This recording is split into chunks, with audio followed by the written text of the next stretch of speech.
أعوذ بالله من الشيطان الرجيم بسم الله الرحمن الرحيم السلام عليكم ورحمة الله وبركاته وعليكم السلام ورحمة الله تعالى وبركاته إن الحمد لله رب العالمين نحمده ونصلي على رسوله الكريم إلى يوم الدين أما بعد فقد قال الله تعالى في القرآن الكريم والفرقان المجيد فأعوذ بالله من الشيطان الرجيم بسم الله الرحمن الرحيم وآتوا النساء صدقاتهن نحلا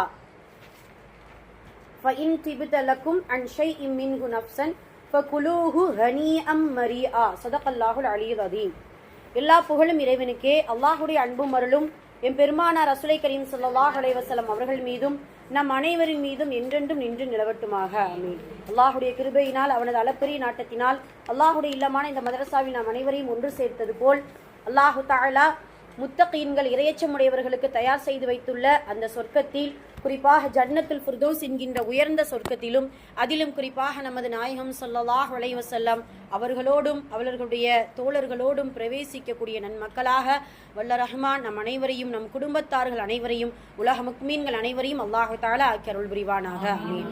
நாம் எதை கேட்டோமோ, எதை கேட்க இருக்கிறோமோ அதை நமது உள்ளத்தில் உள்வாங்கி அதை நமது வாழ்விலும் செயல்படுத்தி அதை நாம் மற்றவர்களுக்கும் எத்தி வைக்கக்கூடிய நன்மக்களாகவும் வல்ல ரஹ்மான் நம் அனைவரையும் ஆக்கி அருள் புரிவானாக. அல்ஹம்துலில்லாஹ். போன வாரம் எதை பற்றி பார்த்தோம்?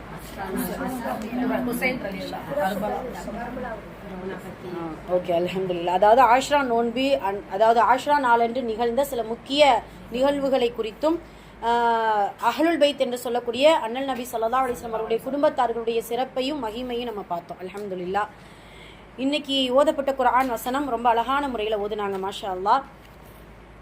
இந்த வசனத்துடைய சுருக்கம் என்ன அப்படின்னு சொல்லும்பொழுது, நபி ஸல்லல்லாஹு அலைஹி வஸல்லம் அவர்கள் சொல்றாங்க, இந்த உலகத்துல பின்பற்ற தகுதியாக அனுப்பப்பட்ட ஒரே நபி, இறுதி நபி முஹம்மது நபி ஸல்லல்லாஹு அலைஹி வஸல்லம் அவர்கள் தான் அப்படின்னு சொல்லிட்டு நபி ஸல்லல்லாஹு அலைஹி வஸல்லம் அவர்களை குறித்து அல்லாஹு தஆலா சிறப்பாக பேசி, அதற்கு பின்னால் பார்த்தீங்கன்னா துன்யாவை குறித்து அல்லாஹு தஆலா சொல்லி காட்டுகிறார். இந்த துன்யா என்பது நிரந்தரம் அல்ல, இந்த துன்யா என்பது அற்பமானது, இந்த துன்யாவுடைய நிஅமத்துகள் மட்டும்தான் நம்ம அனுபவிக்கணுமே தவிர இந்த துன்யாவையே நம்ம என்ன செய்யக்கூடாது, அனுபவிக்க கூடாது என்பதை சொல்லிவிட்டு, தீமை செய்தால் அதற்குரிய கூலியை அல்லாஹு தஆலா மறுமையில் கொடுத்து விடுவான். அதே இது தொடர்ந்து நன்மை செய்து விட்டால் அதற்குரிய கூலியும் கணக்கின்றி அல்லாஹு தஆலா மறுமையில் சொர்க்கமாக இன்ஷா அல்லாஹ் கொடுப்பான் அப்படின்னு சொல்லிட்டு அந்த வசனங்கள் உணர்த்தக்கூடிய பாடமாக இருக்குது. குர்ஆன்ல எங்கெல்லாம் அல்லாஹு தஆலா சில விஷயங்களை பார்த்தீங்கன்னா சரிசமமாக சொல்லியிருப்பா. எல்லா விஷயங்களுமே நன்மை ஒரு 1000 சொன்னா அப்படின்னா தீமை ஒரு 1000, எச்சரிக்கையான ஒரு வசனங்கள் 1000 சொல்கிறான் என்றால் 1000 வசனங்கள் சுப செய்தியாக என்ன சொல்வான். அதே போல 1000 வசனங்கள் சொர்க்கத்தை குறித்து சொன்னால் 1000 வசனங்கள் நரகத்தை குறித்து இருக்கும். சுப்ஹானல்லாஹ். ஆனால் இதில் என்ன வித்தியாசம் என்று சொன்னால், துன்யாவை விட, துன்யாவை குறித்த தீமையான நன்மையான எந்த விஷயமா இருந்தாலும் சரி, 1 மடங்கு அதிகமாக ஆகிராவை குறித்து சொல்லுவான். அதை நம்ம எப்படி புரிஞ்சுக்கிறலாம் அப்படின்னு சொல்லும் பொழுது,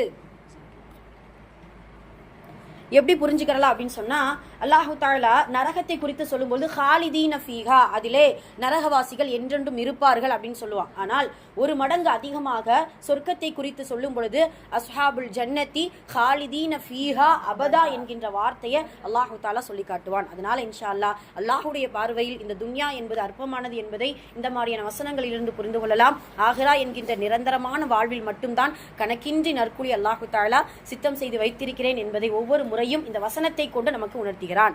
சுப்ஹானல்லாஹ். இன்னைக்கு தஹ்ஃபீல் சூரா ரொம்ப அழகான முறையில் சொன்னாங்க. சூரத்துல் பக்ராவுடைய 3வது 4வது ஐன் அல்ஹம்துலில்லாஹ் சொன்னாங்க. சூரத்துல் பக்ராவுடைய சிறப்புகள் எல்லாம் நமக்கு தெரியும். நம்ம அடிக்கடி சொல்றதா, ஒவ்வொரு சூறாக்களை நம்ம எவ்வளவு நம்ம நேசிக்கிறோமோ, ஒரு சில பேருக்கு சில சூறாக்கள் ரொம்ப பிடிக்கும். அந்த சூறாக்களுடைய நேசம் எந்த அளவுக்கு ஆயிடும் அப்படின்னு சொன்னா, அந்த சூறாக்களை அடிக்கடி ஓதும் பொழுது நம்ம என்ன செய்யும், நம்மளுடைய உள்ளத்துல அதிகமாக அது நம்ம தேக்கி வைக்கக்கூடிய அளவுக்கு அல்லாஹு தஆலா அந்த வசனத்தை இலகுவாக்கி கொடுத்துருவான். இப்போ உதாரணமா நம்ம அதிகமா எந்த சூறாவை நேசிருக்கோம் தெரியுமா?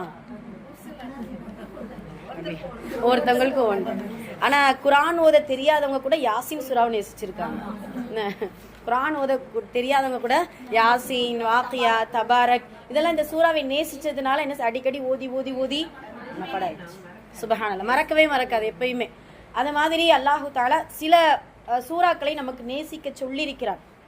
அந்த சொல்லியிருக்கிறான் என்பதை விட அந்த சூறாக்களுடைய அர்த்தங்கள் நம்மை நேசிக்க வைக்கும் அப்படிங்கிறதுக்கு ஒரு அற்புதமான சில சூறாக்கள் உண்டு. சூரா முர்சலாத், அழகான சூரா. சூரா முஸ்ஸம்மில், முத்தஸிர்லாம் பார்த்தீங்கன்னா ரொம்ப அற்புதமாக இருக்கும். அந்த சூறாக்களுடைய வசனங்களுடைய அர்த்தங்களும் சரி, அதனுடைய துணி கூட அவ்வளவு அழகா இருக்கும். சுபஹானல்லாஹ். அதே போல பக்கராவும் அப்படித்தான். பக்கரா என்பது அடிக்கடி நம்ம ஓதி ஓதி நம்ம அதுலேயும் பார்த்தீங்கன்னா மனிதனுடைய ஒட்டுமொத்த வாழ்க்கையையும் உள்ளடக்கிய ஒரு அற்புதமான பெரிய சூரா என்றால் சூரத்துல் பக்கரா தான். உலகத்தில் அல்லாஹு தஆலா எதுலையும் நிம்மதியை தேடிக்கொள்வதற்கான வாய்ப்புகளை மனிதனுக்கு கொடுத்திருக்கிறான். ஆனால் வீட்டில் இருக்கக்கூடிய நிம்மதி எதில் இருக்கிறது என்றால் குர்ஆன் ஓதுவதில் மட்டும்தான் இருக்குது. யாருடைய வீட்டில் அதிகமாக குர்ஆன் ஓதப்படுதோ, அதுவும் முக்கியமாக சூரத்துல் பக்கராவை அதிகமாக ஓதப்படக்கூடிய வீடு நிம்மதியான சக்கீனத்தான ஷைத்தானுடைய ஊசலாட்டம் இல்லாமல் இருக்கக்கூடிய ஒரு அற்புதமான ஒரு வீடு அப்படிங்கிறத நபி ஸல்லல்லாஹு அலைஹி வஸல்லம் அவர்கள் சொல்லி காட்டுவாங்க. அது யாசின் சூராவுக்கு கூட அந்த அளவுக்கு என்ன செய்யலாம் நபி ஸல்லல்லாஹு அலைஹி வஸல்லம் அவர்கள் சொல்லி காட்டல. எந்த அளவுக்கு அப்படின்னா எந்த வீட்டில் சூரத்துல் பக்கரா ஓதப்படுகிறதோ அந்த வீட்டில் ஷைத்தான் வெளியே குடியேற மாட்டான் அப்படிங்கறத ரசூலுல்லாஹ் சொல்றாங்க. அந்த அளவுக்கு எப்படி யாசினையும் ரஹ்மானையும் வாக்கியாவையும் தபாரக்கையும் தினம்தோறும் வாய்ப்பாடு மாதிரி சொல்லி கொண்டிருக்கிறோமோ, அதே போல் சூரத்துல் பக்கராவை ஓதுனோமையானால் எல்லா விதமான வஸ்வாசுகளிலிருந்தும் அல்லாஹு தஆலா அந்த சூராவின் பக்கராவினுடைய நன்மையை கொண்டு இன்ஷா அல்லாஹ் எல்லாத்தையும் ஹைராக்கி விடுவான் அப்படிங்கிறத நம்ம முதல்ல புரிஞ்சுக்கிறோம். அல்ஹம்துலில்லாஹ். இன்னைக்கு நம்ம எதை பத்தி பார்க்க போறோம் அப்படின்னு சொல்லும் பொழுது, இந்த டாபிக் ரொம்ப எடுக்காத டாபிக் அப்படிங்கிறது கூட சொல்லலாம். இருந்தாலும் இப்போ அந்த விஷயங்களை பேசுவதற்கான ஒரு சூழ்நிலைகளுக்கு நாம் தள்ளப்பட்டிருக்கிறோம். மகர் எனும் மனக்கொடையும் வரதட்சணை எனும் கொடுமையும் என்கின்ற தலைப்புல நம்ம பேசப்போம். மகர் எனும் மனக்கொடையும் வரதட்சணை என்கின்ற கொடுமையை குறித்தும் நாம் இன்ஷா அல்லாஹ் பேசக்கூடிய சூழ்நிலைக்கு நாம் தள்ளப்பட்டிருக்கிறோம். இந்த இஸ்லாமிய மார்க்கத்தில் இந்த தலைப்புக்குள்ள போகும் பொழுது எதுக்காக பேச போறோம், இது என்ன சொல்ல வருது, மகர்னா என்ன, மகருடைய முக்கியத்துவம் என்ன, வரதட்சணையுடைய கொடுமைகள் என்ன, அந்த கொடுமை இப்போ என்ன விளைவை ஏற்படுத்தி இருக்கிறது அப்படிங்கிறத இன்ஷா அல்லாஹ் நம்ம சிந்திக்க போறோம். சுப்ஹானல்லாஹ். இந்த இஸ்லாமிய மார்க்கத்துடைய உயிரோட்டமாக இருப்பது 3 விஷயங்கள். நல்லா கவனிக்கணும். இந்த இன்றைய பேசக்கூடிய தலைப்பு ஒவ்வொரு தனி மனிதனுக்கும் உரைக்கக்கூடிய, ஒவ்வொரு தனி மனிதனும் பின்பற்றக்கூடிய, ஒவ்வொரு குடும்பமும் பின்பற்றக்கூடிய ஒரு அற்புதமான ஒரு நசீஹத்தாக நானும் நீங்களும் எடுத்துக்கொள்ள வேண்டும் என்பதை ஆரம்பத்திலேயே ஒரு அழகான ஒரு இஹ்லாஸோடு நியத்தோடு இன்ஷா அல்லாஹ் பேசிக்கொள்ள வேண்டும் இன்ஷா அல்லாஹ். இஸ்லாமிய மார்க்கத்தின் உயிராக இருப்பது 3 விஷயங்கள். ஒன்று அகாயித் என்று சொல்லக்கூடிய கொள்கைகள், இரண்டாவது சுன்னத் என்று சொல்லக்கூடிய நபி வழி, மூன்றாவது ஷரீஅத் என்று சொல்லக்கூடிய சட்டதிட்டங்கள். இந்த 3ம் இஸ்லாமிய மார்க்கத்தின் ஒரு உயிரோட்டமாக இருக்கிறது அப்படிங்கிறத நம்ம தெரிஞ்சுக்கிட்டோம். இப்போ இந்த 3 விஷயங்களும் இஸ்லாமிய மார்க்கத்தின் உயிரோட்டம் அப்படிங்கிறத முதல்ல புரிஞ்சுக்கிறோம். இந்த 3 விஷயத்தில் ஏதாவது ஒன்று நாம் விட்டோமையானால், நம்மை விட்டு அது விலகிவிட்டது என்றால், மஆதல் அல்லாஹ் பாதுகாக்க வேண்டும், இஸ்லாமிய மார்க்கத்தில் பரிபூரணமான முஸ்லிம் என்கின்ற முக்மின் என்கின்ற தன்மையை இழந்து நடமாடும் சாதாரண ஒரு பெயர் தாங்கி முஸ்லிம் என்பதை முதல்ல நம்ம புரிஞ்சுக்கிறோம். ஒன்று அகாயித் என்கின்ற கொள்கையில நமக்கெல்லாம் தெரியும். நம்ம நசீஹத்திலிருந்து நிறைய அலமா கிளாஸ்ல நம்ம கொள்கையை சார்ந்து நிறைய படிச்சுட்டு இருக்கோம். கொள்கையில் சமரசம் செய்யக்கூடாது, கொள்கையை குறித்து தான் கபர்ல முதல் முறையாக கேள்வி கேட்கப்படும், கொள்கையை நம்பாதவர்கள் சில மறைவான விஷயங்களை நம்பாதவங்களை அல்லாஹு தஆலா அவங்களுடைய நன்மைகளை எல்லாம் அழித்து விடுவான் அப்படின்னு சொல்லிட்டு சீராக அமையாது, கொள்கையில் சீராக இருக்க வேண்டும் அப்படின்னு சொல்லிட்டு அகாயித் என்கின்ற கொள்கையை அடிக்கடி இஸ்லாமிய மார்க்கம் நமக்கு உணர்த்தி கொண்டே இருக்கிறது. எந்த அளவுக்கு அப்படின்னா, குர்ஆனில் எங்கெல்லாம் லா இலாஹ இல்லல்லா ஹுவல்லாஹுல்லதி லா இலாஹ இல்லல்லா, இப்படி எங்கெல்லாம் லா இலாஹ இல்லல்லா என்கின்ற வார்த்தை வருகிறதோ அந்த இடத்தில் சற்று நிமிடம் நிறுத்தி, யா அல்லாஹ் இந்த கொள்கையில் நான் சரியாக இருக்கிறேனா, இப்பொழுதும் தூக்கத்திலிருந்து எழுந்து கேட்டா கூட நம்ம சொல்லிடுவோம் வணக்கத்திற்குரியவன் யாருமா அப்படின்னு கேட்டா அல்லாஹ்னு சொல்லக்கூடிய நாவு ஒரு சில நேரம் அந்த அல்லாஹ்விடத்தில் கேட்க வேண்டிய சில விஷயங்களை அல்லாஹ்வை தவிர்த்து விட்டு மற்றவிடத்தில் நாடக்கூடிய சில சூழ்நிலைகளுக்கு மக்கள் தள்ளப்பட்டு கொண்டுதான் இருக்கிறார்கள். அதனால இந்த கொள்கைங்கிற விஷயத்துல எல்லாவற்றையும், மறைவானதை, வெளிப்படையானதை, மறுமையை, சொர்க்கம், நரகம் எல்லாவற்றையும் நம்பி அதில் எந்த ஒரு சமரசமும் யாரிடத்திலும் என்ன செய்யக்கூடாது என்பதில் உறுதியாக இருக்கணும். உங்களுக்கு நான் மறுபடியும் அந்த நசீஹத்தை நான் மீண்டும் ஞாபகப்படுத்துறேன். உமர் ரலியல்லாஹு அன்ஹு அவர்களுடைய கரம் நபி ஸல்லல்லாஹு அலைஹி வஸல்லம் அவர்களுடைய கரத்தில் இருக்கும் பொழுது உமர் ரலியல்லாஹு அன்ஹு அவர்கள் கேட்பாங்க, அல்லாஹ்வுடைய தூதரே, இந்த உலகத்தில் என்னுடைய உயிரை தவிர எல்லாவற்றையும் விட உங்களை நான் நேசிக்கிறேன் சொல்லிவிட்டு சொன்ன உடனே நபி ஸல்லல்லாஹு அலைஹி வஸல்லம் அவர்கள் சத்தியமிட்டு சொல்லுவாங்க, அதுவும் என் உயிர் எவன் கைவசம் இருக்கிறதோ அந்த இறைவன் மீது ஆணையாக, உமரே நீங்கள் உண்மை முக்மீனாக, பரிபூரணமான முக்மீனாக இல்லையே, அல்லாஹ்வுடைய தூதர் என்ன சொல்றீங்க? நீங்கள் உங்கள் உயிரை விட நேசிக்கும் பொழுதுதான் நீங்கள் பரிபூரணமான முஸ்லிம்களாக ஆக முடியும். அப்ப இந்த ஹெட்டிங் கீழே ஏன் இந்த ஹதீஸ் கொடுத்தாங்க நம்ம யோசிச்சோமா? அதாவது கொள்கையில் சமரசம் செய்யாதீர்கள் சொல்லிட்டு இந்த சம்பவத்தை ஏன் கொடுத்தாங்க? யோசிங்க பார்ப்போம். யாராவது சொல்ல முடியுமா? இந்த இடத்துல ரசூலுல்லாஹ் ஏன் சொன்னாங்க அப்படின்னு சொன்னா, இப்போ உமர் இப்படி சொல்றாருன்னு வச்சுக்கிருவோம். அல்லாஹ்வுடைய தூதரே, நான் இந்த மக்காவையும் மதினாவையும் என்னுடைய உயிரை தவிர எல்லாவற்றையும் விட நான் நேசிக்கிறேன் இப்படி சொல்லியிருக்காங்கன்னு வச்சுக்கோங்க. ரசூலுல்லாஹ் அதெல்லாம் உண்மை முக்மினாக ஆக முடியாது, நீங்க மக்காவையும் மதினாவையும் உங்களுடைய உயிரை விட நீங்க என்ன செய்யணும், நேசிக்கணும்னு கண்டிப்பாக சொல்ல மாட்டாங்க. ஏன்னா அந்த கொள்கையுடைய விஷயத்துல அது வரல. மக்கா வரல, மதினா வரல, குடும்பம் வரல, செல்வம் வரல, இந்த துன்யா வரல, எதுவும் வரவில்லை. 2 விஷயம். ஒரு மனிதன் இந்த குழந்தையாக பிறந்து காதில் ஒலிக்கக்கூடிய 2 அகாயித், 2 அகீதா, லா இலாஹ இல்லல்லாஹ் முஹம்மது ரசூலுல்லாஹ். நான் அல்லாஹ்வை ஏற்றுக்கொள்வேன், நான் அல்லாஹ்வுடைய தூதரின் நபி வழியை அப்பொழுது மட்டும் நான் பின்பற்றிக் கொள்வேன், இல்ல நான் பின்பற்ற மாட்டேன் என்று சொன்னால் அவன் உண்மை முஸ்லிமாக ஆக முடியாது. அவன் கொள்கையில் சமரசம் செய்தவனாகத்தான் ஆகிவிடுவானே தவிர சமரசம் செய்யாதவனாக அவன் என்ன செய்ய முடியாது, ஆக முடியாது. சுப்ஹானல்லாஹ். அப்ப இப்படி கொள்கையில் நாம் சரியாக இருக்க வேண்டும். 2வது விஷயம் என்ன அப்படின்னா, நபி வழி. நபி ஸல்லல்லாஹு அலைஹி வஸல்லம் அவர்கள் இந்த துன்யாவில் நமக்கு கிடைத்த நிஅமத்திலேயே ஆகச்சிறந்த நிஅமத், ஆகச்சிறந்த ரஹ்மத். அதனால தான் அல்லாஹ் தஆலா குர்ஆன்ல சொல்லும்போதே ரஹ்மத்துல் லில் ஆலமீன் என்று சொன்னான்.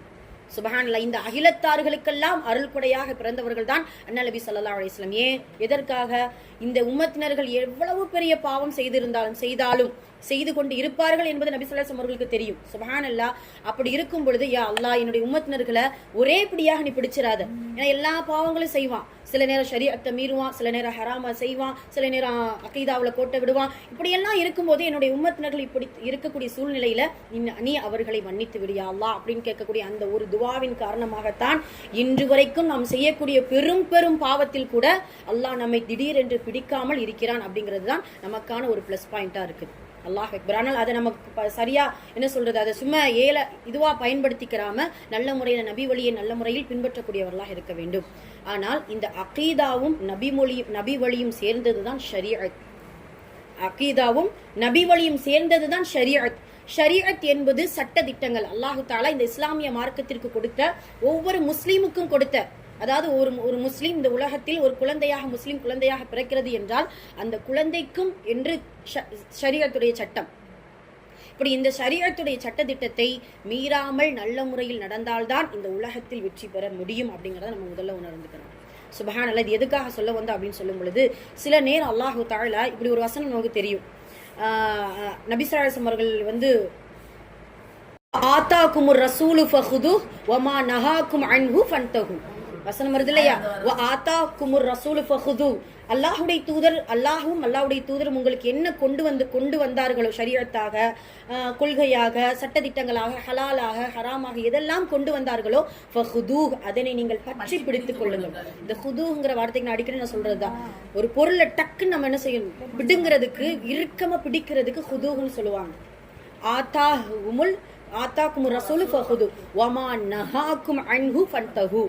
நீங்கள் எதையெல்லாம் அல்லாஹு தஆலா அல்லாஹ்வுடைய தூதர் உங்களை தடுத்திருக்கிறார்களோ அதில் முற்றிலும் தவிர்த்து கொள்ளுங்கள் அப்படிங்கறத அல்லாஹு தஆலா சொல்லி காட்டுகிறான். ஒன்று தெரிந்து கொள்ள வேண்டும், இந்த மனிதன் எதிலெல்லாம் பாதிப்படைகிறானோ, சில நேரம் பொருளாதாரத்துல பாதிப்படைகிறான், சில நேரம் ஆரோக்கியமின்மையில பாதிப்படைகிறான், சில நேரம் குடும்ப பிரச்சனைகள்ல எதிலெல்லாம் பாதிப்படைகிறானோ அந்த பாதிப்பு எதன் மூலம் ஏற்பட்டது என்று யோசித்தால், ஏதோ ஒரு ஹராமான செயலை, ஏதோ ஒரு அல்லாஹ்வால் தடுக்கப்பட்ட செயலை அவன் செய்து கொண்டிருக்கிறான். அதன் காரணமாகத்தான் அந்த சோதனை என்ன செய்து அவனுக்கு வந்திருக்கிறது என்பதை சற்று நம்ம சீக்கிரமாக புரிந்து கொள்ள முடிகிறது. அப்ப அல்லாஹ் தஆலா என்ன சொல்ல வர்றா, நான் ஹலால் ஆக்கினதை நல்ல முறையில் நீ எடுத்துக்கோ, நான் ஹராமா எதெல்லாம் நான் சொல்லியிருக்கணும் முற்றிலும் நீ என்ன செஞ்சுக்கோ, தவிர்த்து கொள்ளுங்கள். ஒன்று நீங்கள் நினைத்துக் கொள்ள வேண்டும், வட்டி வாங்கி வட்டி கொடுத்து அதனால் பாதிக்கப்படக்கூடிய குடும்பத்திற்கு முன்னால் இன்று நாம் ஆதட்டி சொல்லிக் கொள்ளலாம், என்னுடைய இஸ்லாமிய மார்க்கம் இதை முற்றிலும் தவிர்த்திருக்கிறது என்று. மதுவை குடித்துவிட்டு மயங்கிய நிலையில் ரோட்டில் விழுந்து கிடக்கக்கூடிய அந்த மனிதனிடத்தில் நின்று சொல்லிக் கொள்ளலாம், என்னுடைய இஸ்லாமிய மார்க்கம் ஹம்ர் என்கின்ற மதுவை முற்றிலும் தடை செய்திருக்கிறது என்று. சூதாட்டத்தில் சொத்தையும் பொருளையும் பொருளாதாரத்தையும் இழந்து நிற்கக்கூடிய அந்த மனிதனிடத்தில், அந்த வியாபாரி இடத்தில் சொல்லிக் கொள்ளலாம், இந்த சூதாட்டத்தை இந்த இஸ்லாமிய மார்க்கம் முற்றிலும் தவிர்த்திருக்கிறது என்று. ஜினா என்று சொல்லக்கூடிய விபச்சாரம் செய்யக்கூடிய அந்த தவறான போக்கிற்கு போகக்கூடிய அந்த ஆண்களிடத்திலும் பெண்களிடத்திலும் சொல்லிக் கொள்ளலாம், என்னுடைய இஸ்லாமிய மார்க்கம் என்னுடைய பார்வையில் கூட பேணுதலாக இருக்க வேண்டும் என்று இஸ்லாமிய மார்க்கம் சொல்லிக் கொள்கிறது என்பதை நாம் தைரியமாக சொல்லிக் கொள்ளலாம். சுப்ஹானல்லாஹ். அப்போ இந்த மனிதனுக்கு எதெல்லாம் பாதிப்படையும் சொல்லிட்டு அல்லாஹ் A to Z எல்லாத்தையும் என்ன செஞ்சுட்டான், சொல்லி கொடுத்துட்டான். ஆனால் இந்த மனித சமுதாயம் சில நேரம் என்ன செய்யறதில்ல, அதை பாதிப்பை கேட்காம அதாவது இப்ப சொரியறவனுக்கு அந்த நேரம் தான் சுகமா இருக்குமா, சொரிஞ்சு முடிச்சிட்டோம்னு நினைச்சுக்கோங்களேன், எரிய ஆரம்பிச்சிடும். அதனுடைய வேதனைகள் அவ்வளவு இருக்கும். இந்த சுகர் பேஷண்ட்ல அப்படிதான், அந்த நேரத்துல இந்த எல்லாம் இனிப்பை பார்த்துட்டோன்னே நல்லா சாப்பிட்டுக்குவாங்க. அப்புறம் அதுக்கு ஏதாவது ஒரு சேட்டை செய்யும் பொழுதுதான் என்ன செய்வாங்க, அதனுடைய எஃபெக்ட் புரியும்.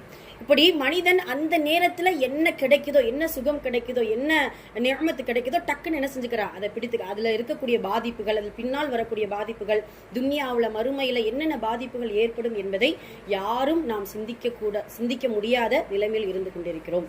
அல்லாஹ் பாதுகாக்க வேண்டும். அதனால இந்த ஷரியத்துடைய சட்ட திட்டத்தின்படி நடந்தோமையானால் அல்லாஹ் எல்லா ஹைரு பரக்கத்துகளையும் தந்து விடுவான். ஒன்று. ரெண்டாவது என்ன நம்ம பேச போறோம் அப்படின்னு சொன்னா, பெண் பிள்ளைகளுடைய பெருமை. சுப்ஹானல்லாஹ். பெண் குழந்தைகள் பிறந்தாலே அந்த அரபு மக்கள் என்ன சொல்லுவாங்க தெரியுமா, அதாவது ஜாகிலியா காலத்தை தவிர்த்து விட்டு, ஜாகிலியா காலத்தை பத்தி பேச வேண்டாம், நிறைய பேசியாச்சு. பெண் பிள்ளைகளை குடும்பப்படுத்தினாங்க, புதைச்சாங்க, அது ஏறெடுத்து பார்க்கல, கருமை கவ்வி கொண்டது எல்லாம் செஞ்சாங்க. ஆனா ஜாகிலியா காலத்திற்கு பின்னால் அந்த பெண் பிள்ளைகள் பிறந்தவுடன் அவன் சொல்லக்கூடிய வார்த்தை என்ன தெரியுமா, சுப்ஹானல்லாஹ், ஹனி அன் லக்க நாஃபிஜா, ஹனி அன் லக்க நாஃபிஜா, வாழ்த்து கூறுவா, வாழ்த்துங்கள், உங்களுக்கு வாழ்த்து பெறட்டும். அதாவது எப்படி சொல்றது, நல்வாழ்த்துக்கள் பெற்றுக்கொள்ளுங்கள், செலவீனங்கள் இல்லாமல் பிறந்த இந்த குழந்தைக்காக நல்வாழ்த்து பெற்றுக்கொள்ளுங்கள். செலவீனங்கள் இல்லாமல் பிறந்த இந்த பெண் குழந்தைக்காக நல்வாழ்த்து பெற்றுக்கொள்ளுங்கள். நாம என்ன நினைப்போம் தெரியுமா, வரவா செலவா, வரவு என்றால் ஆண் குழந்தை, செலவு என்றால் பெண் குழந்தை. இப்போ வரைக்கும், முந்தானத்து வரைக்கும், ஏன்னா முந்தானத்து ஒரு பிள்ளைக்கு மூணாவது பொம்பளை பிள்ளை பிறந்துச்சு. ஃபர்ஸ்ட் பொம்பளை பிள்ளை, ரெண்டாவது பொம்பளை பிள்ளை, மூணாவதும் பெண் குழந்தை பிறந்துருச்சு. அப்ப இப்படி இருக்கும் பொழுது பெண் பிள்ளைகள் பிறக்கக்கூடிய அந்த செய்தியை கேட்டால் புஷ்ரா, நற்செய்தி பெற்றுக்கொள்ளுங்கள் என்று சொல்லக்கூடிய இந்த மார்க்கத்தில் பெண் பிள்ளைகளை சிலவாக நினைப்பது மிகப்பெரிய ஒரு தவறான ஒரு வார்த்தை அப்படிங்கிறத நம்ம முதல்ல புரிஞ்சுக்கிறோம்.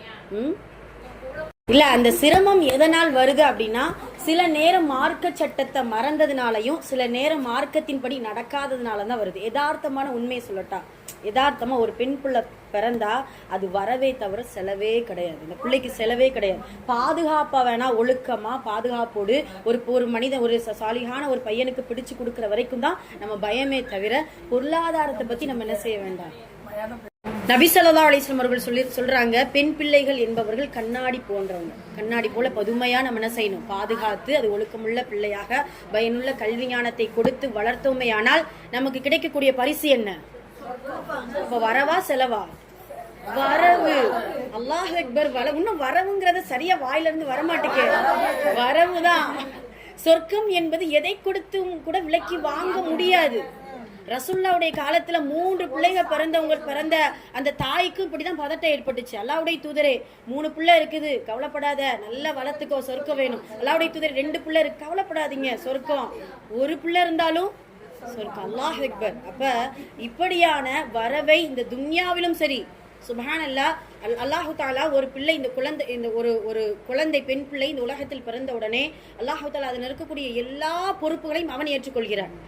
எப்ப அவன் கை விடுறான் தெரியுமா, மகாதல கை விடக்கூடாது, கை விடுகிறான் என்றால் அந்த பிள்ளையை குறித்த பொருளாதார கவலையில நம்ம இருக்கும். நாளைக்கு என்ன ஆகுமோ, நம்ம எப்படி நம்ம சேர்த்து வைக்க போறோமோ, நம்ம என்ன செய்ய போறோமோ, ஏது செய்ய போறோமோங்கிற அந்த கவலை இருக்கும் பொழுதுதான், தவக்குள் கொஞ்சம் நகலும் பொழுதுதான் அவன் என்ன செஞ்சிடறான், சரி நீ உன் போக்குல என்ன செஞ்சுக்கோ, நீ போய்க்கோ அப்படிங்கிற மாதிரியான சில விஷயங்களில் இந்த மாதிரியான தடுமாற்றத்தை ஏற்படுத்துகிறான். அதே போல இந்த பெண் பிள்ளைகள் என்று சொல்லும் பொழுது ஒழுக்கம் ஒரு பக்கம் இருக்கு, ரெண்டாவது பயனுள்ள கல்வி ஒரு பக்கம் இருக்கு. அதே போல இந்த பெண் பிள்ளைகளுக்கு தைரியம் என்கின்ற ஒன்றை கட்டாயம் இந்த நவீன காலத்தில் கொடுத்து வளர்க்க வேண்டும். உடலாலும் உள்ளத்தினாலும் தைரியம் என்கின்ற ஒன்றை கொடுக்கணும்.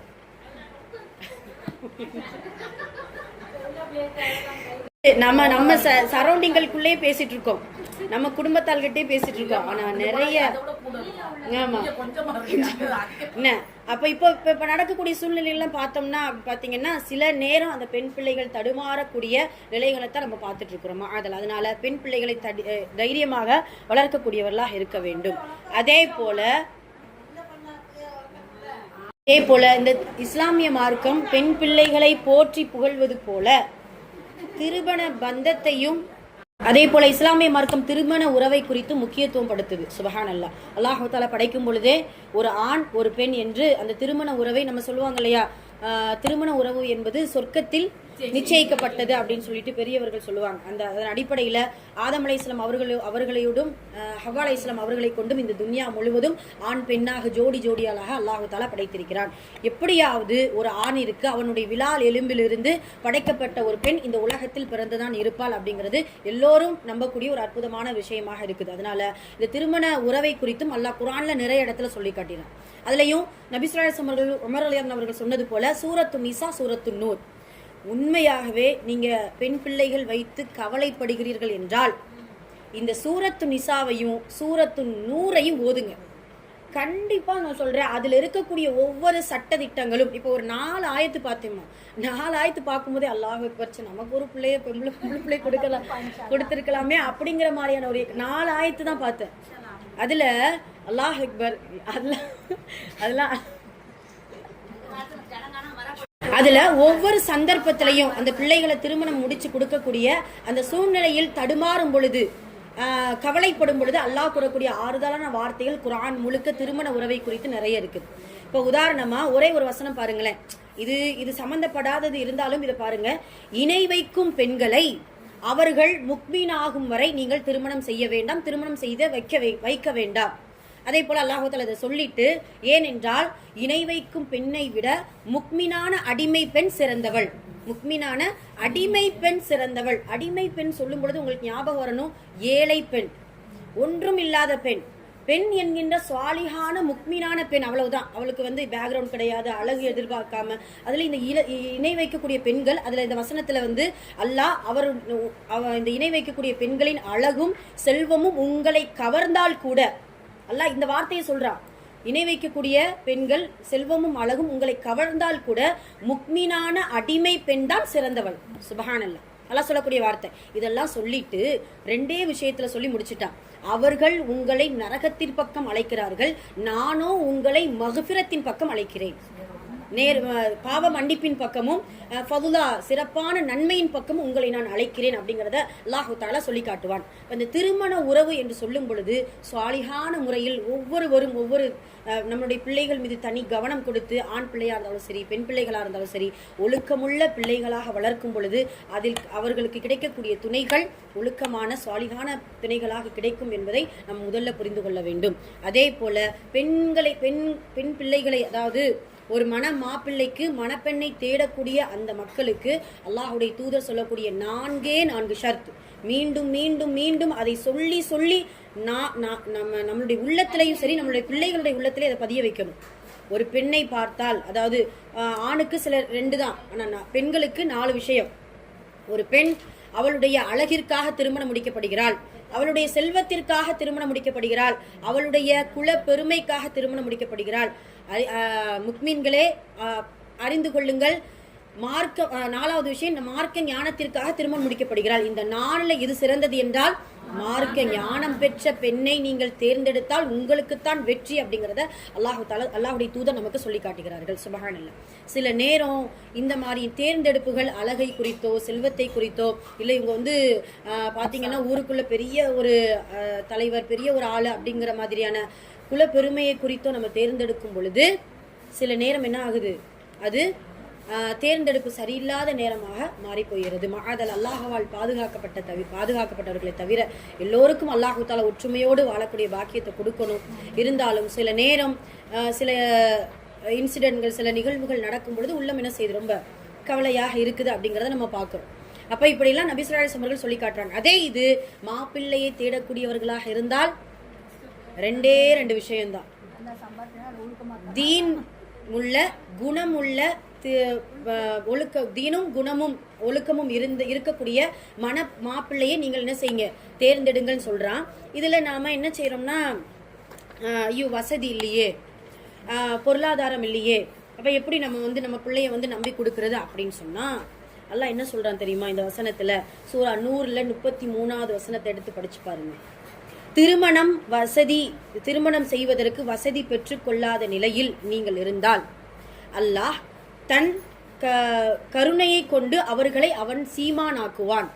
அல்லாஹ் இந்த வார்த்தை நான் சொல்லலாமா? நீங்க கண்டிப்பா குர்ஆன்ல எடுத்து படிச்சு பாருங்க. இந்த சீமான்ங்கிற வார்த்தை 2 முறை அல்லாஹ் சொல்லியிருக்கான். 33, 34வது வசனம், 2 வசனத்திலையுமே. அதுவும் என்னன்னா, சும்மா சாதாரணமா இல்ல, தன் கருணையை கொண்டு அல்லாஹ் அவர்களை செல்வ நிலையில் ஆக்குவான் அப்படிங்கறத சொல்லுவான். சுபஹானல்லாஹ். இது அல்லாஹுடைய உண்மையான வார்த்தை. சில நேரம் இந்த அல்லாஹுடைய வார்த்தைக்கு நம்ம மதிப்பு கொடுக்கறதே கிடையாது.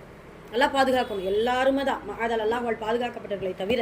சில நேரம் இது யதார்த்தமா நம்ம என்ன செய்ய பேசிட்டு போயிடும். ஆமா, திருமணம் முடிச்சு வச்சா வர்ற செலவு நமக்கு தான் தெரியும். இது அல்லாஹ் சொல்லிட்டானா என்ன, சீமா நாக்கோனா உட்காந்துக்கிட்டே இருக்க வேண்டியதா குமரு அப்படிங்கிற மாதிரியா நம்ம என்ன செஞ்சுட்டு இருப்போம், பேசிக்கொண்டே இருப்போம். ஆனால் அல்லாஹ் சொல்றான், தன்னுடைய கருணையை கொண்டு நான் என்ன செய்வேன், அவங்கள செல்வ நிலையில் ஆக்கிக் கொள்வேன் அப்படிங்கிறத அல்லாஹ் சொல்லி காட்டுகிறான். சுபஹானல்லாஹ். இப்படி திருமணம் என்கின்ற உறவை அல்லாஹு தஆலா முக்கியத்துவப்படுத்தி சொல்கிறான். அதே போல இந்த திருமணம் செய்யும் பொழுது நமக்கு கிடைக்கக்கூடிய மனிதன் எதெல்லாம் அந்த திருமணத்தை கொண்டு அடைகிறான், என்னென்ன நிஅமத்துகளை அடைகிறான் என்றால், ஒன்று அல்லாஹுடைய வல்லமை. திருமணம் என்றால் அல்லாஹுடைய வல்லமை ஒன்று தெரிகிறது. 2வது நபி ஸல்லல்லாஹு அலைஹி வஸல்லம் அவர்களுடைய சுன்னத். ஒவ்வொரு திருமண மேடையிலும் குத்பா உரைக்கக்கூடிய அந்த உலமாக்கள் சொல்லக்கூடிய வார்த்தை அஸ்-சுன்னத்து நிக்காஹ், நிக்காஹ் அஸ்-சுன்னதி அப்படிங்கறத சொல்லுவாங்க.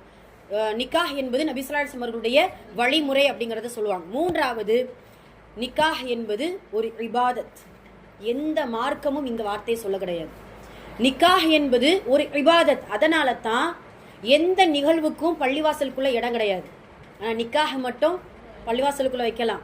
ஜனாசாவை கூட வெளிப்பள்ளியில தான் என்ன செய்யணும், வச்சு தொழணும். மெஹராப்ல இடம் கிடையாது. மெஹராப்ல நின்று குத்பா ஓதுவதோ அதுக்காக துவா செய்வதோ அந்த மாப்பிள்ளைக்கு மன பெண்ணுக்கும் பாரக் அல்லாஹு லக்க வ பாரக் அலைக்க வ ஜமஅ பைனகுமா பிகைர் என்று சொல்லக்கூடிய அந்த வார்த்தை அந்த மிம்பர் படியில நின்று எந்த நிகழ்வுக்கும் சொல்ல முடியாது, சொல்ல இடம் கிடையாது. இப்போ இபாதத் என்கிற ஒரு அற்புதமான ஒரு நிகழ்வு தான் இந்த திருமணம். இந்த துவாவுல கூட பாருங்களேன், எத்தனை பாரக்கு பார்த்தீங்களா?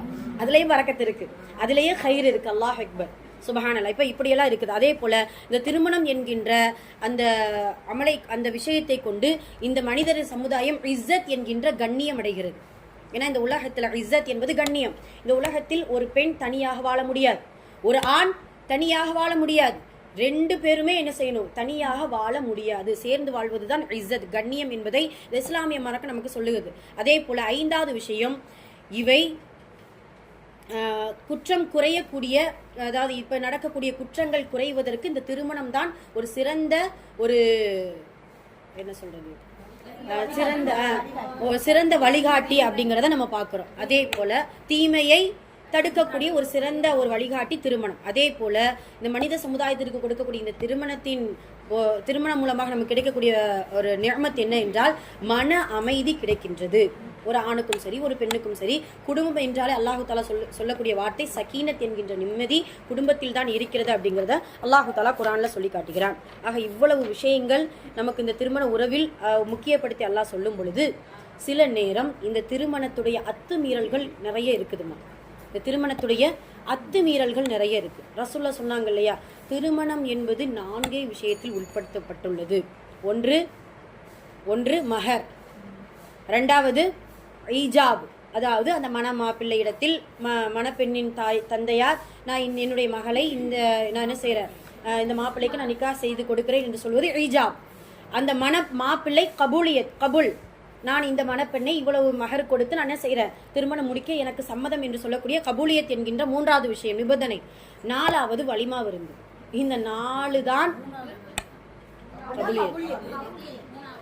4வது வலிமா விருந்து. இந்த 4ம் சேர்ந்ததுதான் திருமணம் அப்படிங்கிறத இஸ்லாமிய மார்க்கம் நமக்கு வகுத்து தந்திருக்கிறது. ஆமா, அதுதான் வரவுன்னு சொல்லியிருக்காங்க. ஆனா இதை நாம என்ன செய்யறோம், ஆமா. அப்போ அல்ஹம்துலில்லாஹ் இப்படி 4 விஷயங்கள் சேர்ந்தது தான் திருமணம் அப்படிங்கிறத நபி ஸல்லல்லாஹு அலைஹி வஸல்லம் அவர்கள் எளிய முறையில் நமக்கு சொல்லி கொடுத்துட்டாங்க. நம்ம நேற்று தானே பார்த்தோம், ரசுல்லாவை வந்து நேத்தா முந்தானத்து உம்மு ஹபீபா ரதியல்லாஹு அவர்களை திருமணத்தை அவங்க வந்து பார்க்கல, எதுவும் செய்யல. ரசூல்லா மதீனாவில் இருக்காங்க, உம்மு ஹபீபா அபிசீனியாவில் இருக்கிறாங்க. ஆனா மஹர் மட்டும் என்ன செஞ்சுட்டாங்க, கரெக்டா கொடுத்துட்டாங்க. சாட்சி இருக்குது, எல்லாம் இருக்குது, கபூலியத்து இருக்கு, ஈஜாப் இருக்கு, எல்லாம் முடிஞ்சிருச்சு.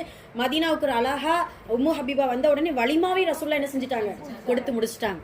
நிக்கா எவ்வளவு எளிமையா, இந்த உலகத்தின் தலைவரின் நிக்கா, இந்த உலகத்தின் தலைவரின் மகளின் நிக்கா தெரியுமா? ஃபாத்திமா ரலியல்லாஹு அன்ஹா, அலி ரலியல்லாஹு அன்ஹு, சுப்ஹானல்லாஹ். ரொம்ப ரொம்ப எளிமையான முறையில் வந்து கேட்பாங்க, அலி ரலியல்லாஹு, அல்லாஹ்வுடைய தூதரே உங்களுடைய மகளை எனக்கு திருமணம் செய்து கொடுங்க. அப்படியா, என்ன வச்சிருக்கீங்க அலி? என்னுடைய மகளை திருமணம் செய்ய உன்னிடத்துல என்ன இருக்குது? ஒன்றும் இல்லையா ரசூலுல்லாஹ், ஒன்றும் இல்லையா? இரும்பு கவசம் ஒன்று வச்சிருந்தீங்கல்ல, எடுத்துட்டு வாங்க. எடுத்துட்டு வந்து இரும்பு கவசத்தை விற்று, நாம நினைக்கிறோம் சில பேர் வரலாற தப்பா படிச்சுட்டு இருக்கிறோம். ரசூல்லா சீதனம் கொடுத்தாங்கன்ட்டு நம்ம படிச்சுட்டு இருக்கோம். கிடையாது, கிடையவே கிடையாது. அலி ரலியல்லாஹு அவர்களுடைய விடத்திலிருந்து அந்த கவச ஆடையை வாங்கி விற்று ஃபாத்திமா அம்மாவுக்கு என்ன செய்யறாங்க, அது என்னென்னமோ சொல்லுவாங்க, அதுல இருக்கிற பொருட்கள் எல்லாம், வீட்டுக்கு தேவையான பொருட்களை கொடுத்து அனுப்புவாங்க. அல்லாஹ் அக்பர். மஹர் என்கின்ற மனக்கொடையை கொடுத்துதான் ஒரு பெண்ணை திருமணம் செய்வது கூடும் அப்படிங்கிறத முதல்ல நம்ம புரிஞ்சுக்கிறோம். இந்த மஹர் எந்த அளவுக்கு முக்கியம் தெரியுமா? ரசூல்லா கிட்ட ஒரு பெண்மணி வந்தாங்க, அல்லாஹ்வுடைய தூதரே உங்கள் மீது எனக்கு விருப்பம். என்ன செய்றாங்கன்னா, கல்யாணம் பண்றதுக்கு எனக்கு நான் கல்யாணம் திருமணம் செய்யறதுக்கு எனக்கு நீங்க சம்மதம் கொடுங்க அப்படின்னு சொல்றாங்க. ரசூல்லாவுடைய இது அல்லாஹ்வுடைய கட்டளை வந்தாதான் எந்த திருமணமும் அவர்கள் செய்ய முடியும், செய்வார்கள், அவ்வளவுதான். இப்ப அந்த நேரத்துல நபி ஸல்லல்லாஹு அலைஹி வஸல்லம் அவர்கள் அமைதியா இருக்கிறாங்க. பக்கத்துல இருக்கக்கூடிய ஒரு சஹாபி வர்றாங்க, அல்லாஹ்வுடைய தூதரே நீங்கள் அந்த பெண்ணிடத்தில் தேவைப்படவில்லை என்றால் எனக்கு திருமணம் செய்து கொடுங்களேன் அப்படின்னு சொல்றாங்க.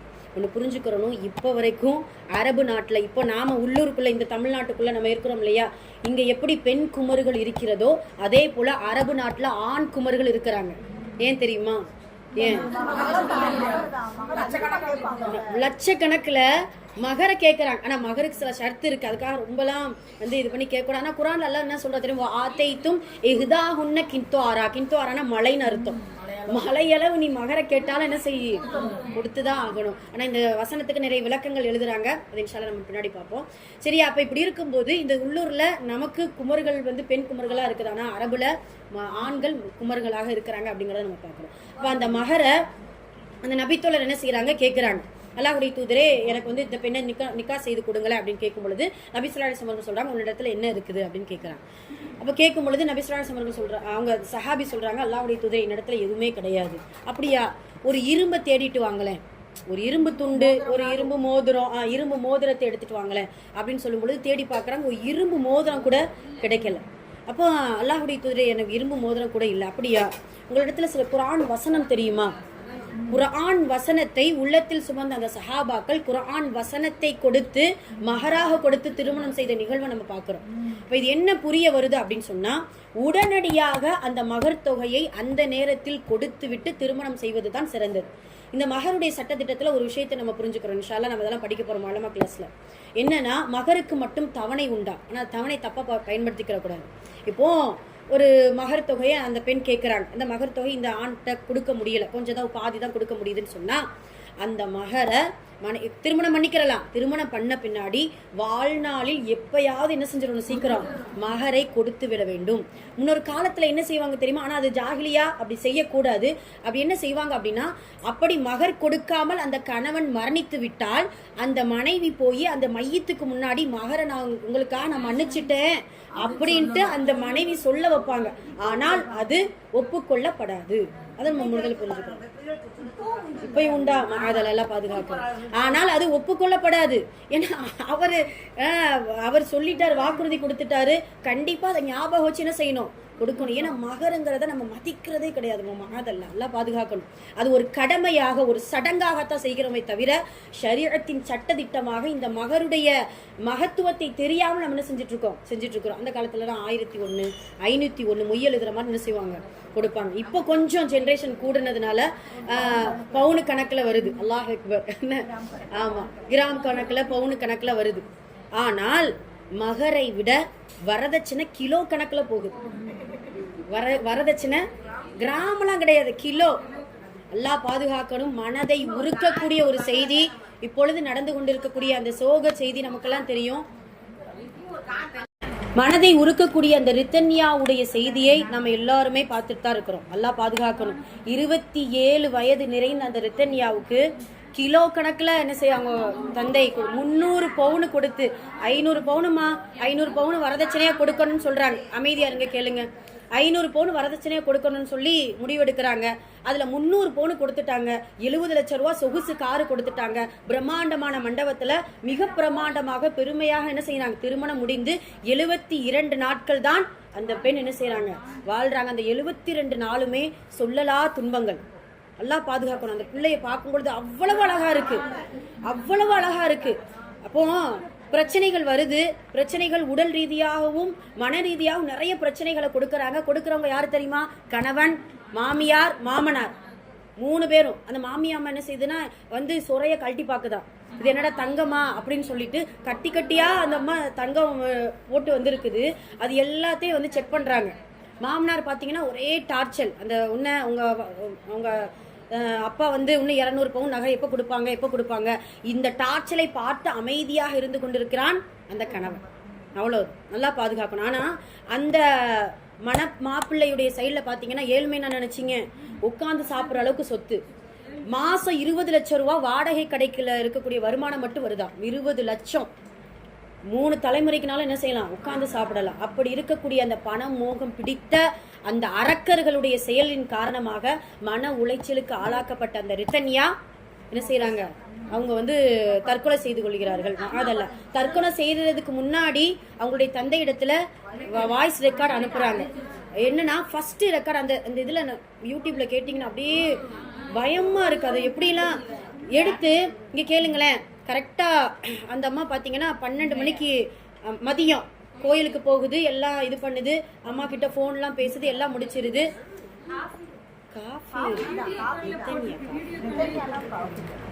சரியா சொல்லிட்டு வாய்ஸ் ரெக்கார்டை அனுப்பிச்சிருது.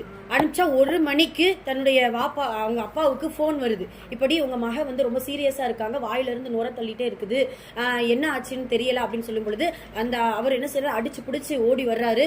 பார்த்தா ரொம்ப நேரம் போன் வீட்லயே இருந்திருக்கு. அப்போ போன் எடுத்து எதுவும் கால் பண்ணிருக்கான்னு பார்த்தா கால் வரல. அப்போ நெட் ஆன் பண்ணி பார்த்தா வாய்ஸ் ரெக்கார்டு வருது, 7 voice record. First record on பண்ண உடனே அப்பா என்ன மன்னிச்சிடுங்கப்பா அப்படின்னு சொன்ன உடனே அவரால் கேட்க முடியல. அடுத்த வாய்ஸ் ரெக்கார்ட்லாம் கேட்கல.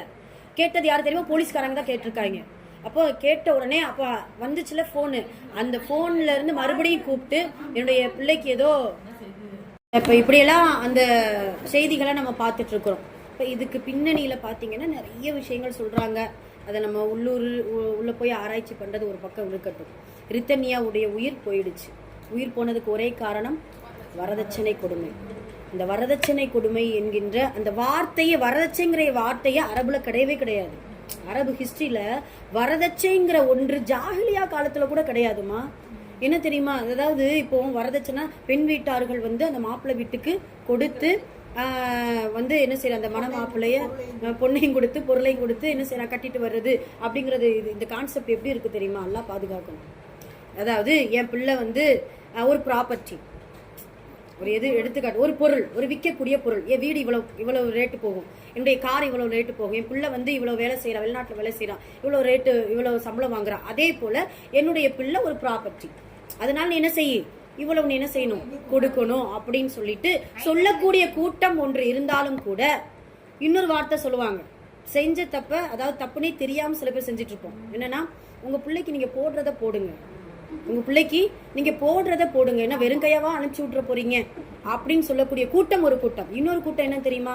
எம்மாடி என் பிள்ளைய வந்து அவங்க அதுல இப்படி எல்லாம் இந்த வார்த்தையெல்லாம் சொல்லி வச்சிருவாங்க. என்னன்னா, மூத்த மருமக வந்து இப்படி 20 பவுன் போட்டு வந்துச்சு, அதனால பாத்துக்கோங்க எப்படின்ட்டு. என் பிள்ளைக்கு நான் வந்து 30 பவுன் போட்டு கெட்டி கொடுத்திருந்தேன், அதனால பாத்துக்கோங்க எப்படின்ட்டு. கேட்காம கேட்கக்கூடிய அந்த சூழ்நிலைக்கு வந்து மக்கள் இருந்து கொண்டு இருக்கிறாங்க. அதே இது பெண் வீட்டார்கள் செய்யக்கூடிய தவறு. இந்த வரதட்சைங்கிறது வந்து ஆரம்பத்திலே நம்மளுடைய முன்னோர்கள் கொஞ்சம் தவிர்த்து தடுத்து முடியாதுன்னு சொல்லி இருந்தா இந்த வரைக்கும் என்ன செஞ்சிருக்காரு, வந்திருக்காது. உண்மைக்கே அதுதான் உண்மை. ஆனால் இனி வரக்கூடிய காலத்துல முடிந்த அளவு, ஏன்னா இப்ப இந்த மாதிரியான ஆட்கள் இப்ப இருக்கிறாங்களான்னு கேட்டாங்களா, இருக்கிறாங்க. கேரளாவில் ஹாஜி சலீம்னு ஒருத்தர் இருந்தாராம். எங்க ஒரு உஸ்தாத் சொன்னாங்க, ஹபீப் ரஹ்மான் உஸ்தாத் தான் சொன்னாங்க, ஹாஜி சலீம்னு ஒருத்தர் இருந்தாராம். அவருடைய நல்ல பணக்காரரு, பயங்கர பணக்காரரு. அப்ப அவருடைய பொண்ணுக்கு வந்து வரன் தேடிட்டு இருக்கிறார். எப்படி வரன் தேடுறான்னா, மகர் கொடுத்து யாரு திருமணம் செய்ய சம்மதிக்கிறீங்களோ அவங்களுக்கு தான் என் பிள்ளை அப்படின்னு சொல்லிட்டு, நான் வரதட்சணை செய்ய மாட்டேன், கொடுக்கவே மாட்டேன், பணக்காரரு கொடுக்க மாட்டேன், மகர் கொடுக்குறியா திருமணம் செஞ்சுக்கோ அப்படின்னு சொல்லிட்டு, அல்ஹம்துலில்லாஹ் ஒரு சாலிஹான பையனை செய்யறாரு, மகர் கொடுத்து திருமணம் செய்யறாங்க. அந்த மகர் அந்த மணமேடையில யாரெல்லாம் நின்னாங்க தெரியுமா? அந்த பெண்ணை போல 5 மணப்பெண்கள் நிக்கிறாங்க. அந்த ஹாஜி சலீம், கேரளாவை சார்ந்த ஹாஜி சலீம் வந்து அந்த குமரை போல, தன்னுடைய குமரை போல எத்தனை குமர்கள் வீட்டில் அதை அவங்க ஊர்ல இருக்கிறாங்களோ ஏழை குமர்களுக்கு அந்த வரதட்சணையை கொடுக்கணும்னு வச்சாங்க. வரதட்சணை இல்லை, தான் சேர்த்து வச்சிருந்த செல்வத்தை நான் எதுக்கு சும்மா வரதட்சணையை நான் கொடுக்கணும், 5 குமருக்கு நான் என்ன செய்யறேன், திருமணம் செய்து கொடுக்கிறேன் என்று சொல்லி சுபஹானல்லாஹ் இப்படி திருமணம் செய்யக்கூடிய நிகழ்வை நம்ம பார்க்கிறோம். இப்ப எங்க இப்படி நிறைய மனிதர்கள் இருக்கிறாங்க. இப்பயுமே நாம வரதட்சணை வாங்காதீங்க, வரதட்சணை செய்யக்கூடாது அப்படி இப்படி நம்ம சொன்னா நம்மளை பார்த்து என்ன சொல்றாங்க தெரியுமா? என்ன சொல்றாங்க? தௌஹீதுன்னு சொல்றாங்க. என்ன சொல்றாங்க? நம்மள தௌஹீதுன்னு சொல்றாங்க. தௌஹீதுன்ட்டு சொல்லி விடவே மாட்டாங்க, அடிச்சு வட்டிடுவாங்க. ஆனா நாங்களும் அப்படிதான் இருப்போம். என்ன தௌஹீதுன்னு சொல்றாங்க. அப்போ இப்படி எல்லாம் இருக்கும்போது அப்ப என்ன என்ன எந்த மாதிரியான ஷரீஅத்தை நாம் பின்பற்றுகிறோம்? அல்லாஹ் சொல்லியிருக்கானா? அல்லாஹ்வுடைய தூதர் சொல்லியிருக்கிறாங்களா? அல்லாஹ்வுடைய தூதர் ஏதாவது ஒரு சின்ன ஒரு சைகினை, ஒரு அசைவு, ஏதாவது இதை பத்தி ஏதாவது எதுவுமே கிடையாது. மகர் கொடுத்து நீ திருமணம் செய் அப்படின்னு சொல்லக்கூடிய விஷயத்தை தான் நாம் பார்க்கின்றோம். அப்ப இந்த வரதட்சணை கொடுமையினால் இப்ப வரைக்குமே முஸ்லீம்களில் நிறைய பேர், ஆயிஷான்ட்டு ஒரு பெண் இறந்து போயிட்டாங்க கிட்டத்தட்ட ஒரு 5 வருஷத்துக்கு முன்னாடி. ஆயிஷாங்கிற ஒரு பெண் இந்த வரதட்சணை கொடுமையால இறந்து போயிருக்கிறாங்க. இப்படி நிறைய பேர் முஸ்லீம்களும் பாதிக்கப்படுகிறார்கள், மற்றும் மாற்று மதத்தார்களும் நிறைய பேர் பாதிக்கப்பட்டு கொண்டுதான் இருக்கிறார்கள் இன்று வரைக்கும். இனிமேல் இன்ஷா அல்லாஹ் அல்லாஹு தாலா எல்லாருடைய உள்ளத்திலையும் நேர்வழியை காட்டணும் ஒன்று. அதே போல நாமளும் இன்ஷா அல்லாஹ் என்ன செய்யணும், முயற்சி செய்யணும். யதார்த்தத்தை நீங்க நினைக்காதீங்க, ஷரீஅத்தை நினைங்க. நமக்கு யோசிக்கும் பொழுது என்னடா இதெல்லாம் நடக்குமா, இதெல்லாம் எப்படி இருக்கும், என்ன பேசக்கூடிய இந்த அம்மாவும் ஒரு 2 குமர் வச்சிருக்கு, என்ன பார்ப்போம் பார்த்துக்கிறோம் அப்படிங்கிற மாதிரி எல்லாருக்குமே அந்த நினைப்புகள் இருக்கத்தான் செய்யும். அல்லாஹ் அக்பர். கேளுங்களேன், இந்த வரதட்சணைங்கிறது வந்து அந்த கல்யாண நாளுக்கு கொடுக்கிற மட்டும் தொகை கிடையாது, அதுக்கப்புறம் எவ்வளவு செலவு தெரியுமா? அல்லாஹு அக்பர். இன்று வரைக்கும் அதில் தலைப்பிரசவத்தை அம்மா வீட்டில் தான் பார்க்கணும். ஏன் உன் புள்ள நீ உன்னுடைய மனைவியுடைய வயிற்றுல பிறக்குது, உன் மாமியாட்ட காசு வாங்கி நீ பிரசவம் பார்த்தனா என்ன அர்த்தம்? இது வந்து யதார்த்தமான விஷயங்கள் தான் என்ன. இப்போ இந்த மாதிரியான விஷயங்கள் நிறைய இருக்குதுமா. அதையும் இன்னொரு விஷயம் கேட்டுக்கோங்க, அதே போல இனிமே பொம்பளை பிள்ளைகளுக்கு டிமாண்டு, பயங்கர டிமாண்ட். ஏன்னா கியாமத் நாள் வரப்போகுது. ஆமா, பசங்க தான் அதே போல். அதனால ஆம்பளை பிள்ளைங்க வச்சிருக்கவங்க எல்லாரும் மகர சேர்த்து மஞ்ச பையில முடிஞ்சு வச்சுடுத்தா இல்ல. சரி இன்ஷா அல்லாஹ் அப்படியா ஹைர் அல்ஹம்துலில்லாஹ். இதை கேட்டு கொண்டிருக்கக்கூடிய எல்லோருக்குமே சில விஷயங்கள் ஒண்ணுதான், மகர் அதிகமாக கொடுத்து இன்ஷா அல்லாஹ் திருமணம் செய்வதுதான் ஆகமாக்கப்பட்ட ஷரியத்துடைய அழகான ஒரு திருமணம் என்பதை முதல்ல புரிஞ்சுக்கிறணும். அதே போல இப்படியான சில வரதட்சணை என்கின்ற சில விஷயங்கள் சில இடங்களில் நடந்து கொண்டிருந்தால் அப்படிப்பட்டவர்களுக்கு இதை ஒழிக்கக்கூடிய சில வழிமுறைகளை மட்டும் நம்ம இன்ஷா அல்லாஹ் சுருக்கமா சொல்லி முடிச்சிருவோம். வரதட்சணை ஒழிக்கக்கூடிய சில வழிமுறைகள்: 1, ஷரீஅத்தை மீறக்கூடாது என்கிறத முதல் வழிமுறை. 2வது, சுன்னத்தை மறக்க கூடாது. எப்பொழுதுமே நபி ஸல்லல்லாஹு அலைஹி வஸல்லம் சொல்ல சில சுன்னத்துகளை மறக்கவே கூடாது. ஒன்று தெரிஞ்சுக்கிறணும், திருமணம் என்பது சுன்னத். ஆனா அந்த ஒரு சுன்னத்தை கடைபிடிக்கணும்னு சொல்லிட்டு 100 பிதுஅத்தை நம்ம அந்த திருமணத்துல செஞ்சு கொண்டு இருக்கிறோம். அது எவ்வளவு பெரிய அத்துமீறல் அப்படிங்கறத நம்ம கவனமா எடுத்துக்கிறோம். அதே போல 3வது விஷயம், பெண்களை பிணை பொருளாக, அதாவது அது என்ன பொருள், பெண்களை வந்து சாதாரணமா ஒரு ஏளனமாக நினைக்க கூடாது அப்படிங்கிறது இது 3வது விஷயம். 4வது என்ன அப்படின்னு சொன்னா, ஆண் பிள்ளைகள் வைத்திருக்கக்கூடிய பெற்றோர்களே மகரை அதிகமாக சேமித்து வைத்துக் கொள்ளுங்கள். ஆமா, 4வது. 5வது என்ன அப்படின்னு சொன்னா, போல பொதுமக்கள் எளிய திருமணத்தை ஏற்று அதன்படி நடக்க வேண்டும். ஏன்னா எளிய திருமணம்ங்கிறது ஏழை திருமணமா நம்மளுடைய கணிப்புல ஆயிடுச்சு. ஏன்னா திருமணம் வந்து ஒரு பணக்காரர் கூட எளிமையா திருமணம் செஞ்சா என்னடா இது இவ்வளவு காசு வச்சுட்டு கஞ்சத்தனம் பண்ணிட்டு இருக்காருன்ட்டு பேசக்கூடிய பொதுமக்களுடைய மத்தியில சில பேர் வியலாமையில், அதாவது சில பேர் என்னன்னா வேற வழி இல்லை இப்படி 4 பேர் பேசுவாங்களேங்கிறதுக்காக ஆடம்பர திருமணங்கள் செய்து கொண்டிருக்கக்கூடிய நிலைமைகள் பார்த்துட்டு இருக்கிறோம்.